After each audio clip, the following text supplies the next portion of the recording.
22 तारीख को कश्मीर के घाटी में हमारे देश के विभिन्न प्रदेशों के जो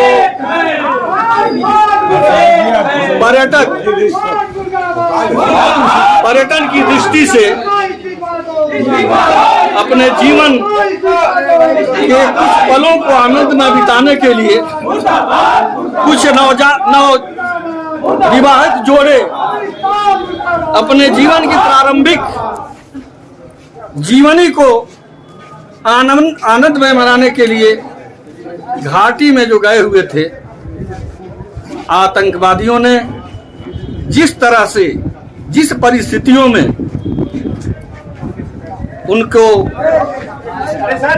उनके साथ जो आतंकवादी गतिविधियां किया, यानी उनको मौत के घाट उतारा, जो लोग शहीद हुए उन शहीदों की स्मृति में,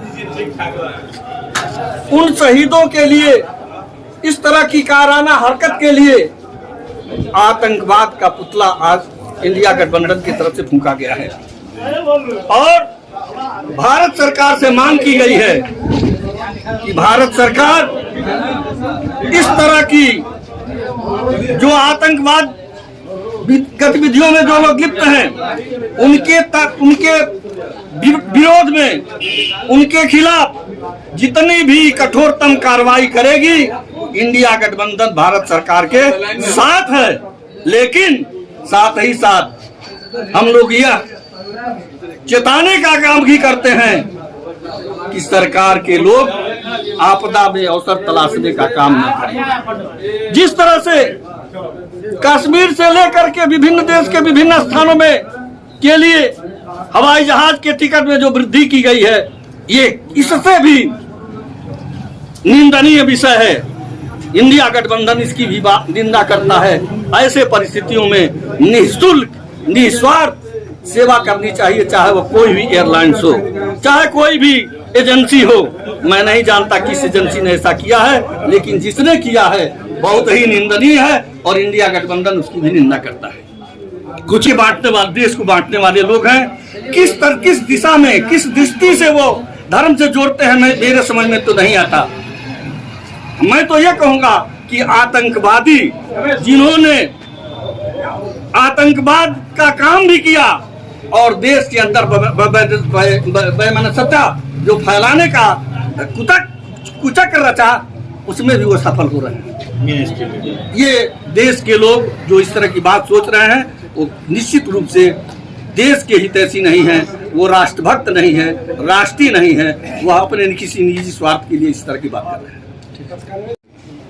आज पूरे जनपद या पूरे देश, पूरे प्रदेश के लोग जम्मू कश्मीर के पहलगाम में हुए आतंकी कायराना हमले से महाभारत है।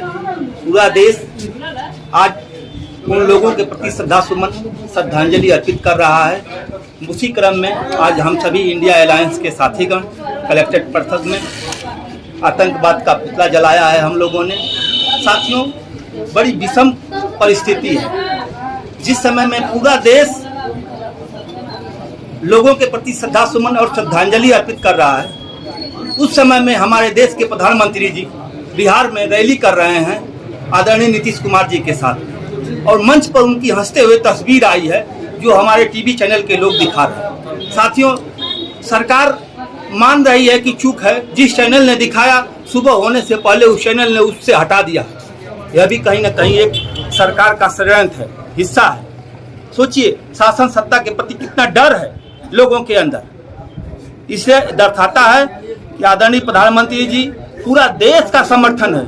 आज कुछ करने लायक है, आज करिए। पूरा हिंदुस्तान आपसे मांग कर रहा है कि आतंकवाद के खिलाफ आप कुछ करिए। निश्चित रूप से पूरा देश आपके साथ है। जय हिंद। उनको तत्काल निःशुल्क वहाँ से निकाला जाए और इसकी एक जांच होनी चाहिए कि इतनी बड़ी घटना हो गई। वो जो टूरिस्ट इलाका था, सारे आप टूरिस्टों का मीडिया के माध्यम से हम लोग बयान सुन रहे हैं कि वहाँ पर कोई सिक्योरिटी नहीं थी, जबकि वो अनंतनाग जो है मिलिटेंट इफेक्ट एरिया था, वो बॉर्डर से जुड़ा हुआ था और ये इनपुट था इनके पास कि वहाँ कभी भी कुछ हो सकता है। तो 2000-3000 वहाँ पे टूरिस्ट है और सिक्योरिटी के नाम से एक सिंगल पर्सन भी नहीं था।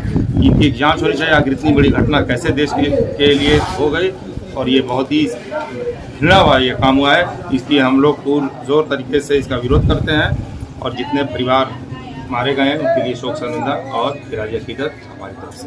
उन्होंने भी कल कहा कि सुरक्षा में चूक हुई है। देखिए, सरकार जो है इसको जो अलग तरीके से देखती है, जबकि सबको पता है कि यहाँ पे जांच एजेंसिया का फेलर है और ये फेलर जो है सरकार की जिम्मेदारी बनती है। लेकिन सरकार इसको जो टारगेट जो है अलग कर रहा है। टारगेट तो उसको जो हिंदू मुस्लिम पे लगाया हुआ है, जबकि वहाँ पे कश्मीरियत मरी है, वहाँ पे दो दंदा मरे हैं, पर्यटक मरे हैं, वहाँ पे जो एक मुसलमान व्यक्ति जो वहाँ पे जो घोड़ा चलाता था वो मर गया सिर्फ हिंदुओं को बचाने के लिए। जो है इस पर कोई खबर विशेष नहीं चला रहा है, जबकि मुख्य मुद्दे होने चाहिए। नो डाउट जो उसमें जो है हिंदू का करके मारा गया है, लेकिन जो है उसमें जो बचाने वाला भी मुसलमान था, इसको मुख्य से होना चाहिए। जिस तरीके से हम देख रहे हैं कि प्रधानमंत्री जी जो है पूरा देश शोक में है और प्रधानमंत्री जी बिहार में जो है चुनाव की खटखटिया लेके हंस रहे हैं, वो जो है उनका तरीका समझ में नहीं आ रहा है कि जिस तरह से वो पुलवामा के लिए वोट मांग रहे थे, आज पहलगाम के लिए वोट मांगने को तैयार हो जाएंगे वो, क्योंकि उनको जो सिर्फ वोट की राजनीति करनी आती है। उनको जो है देश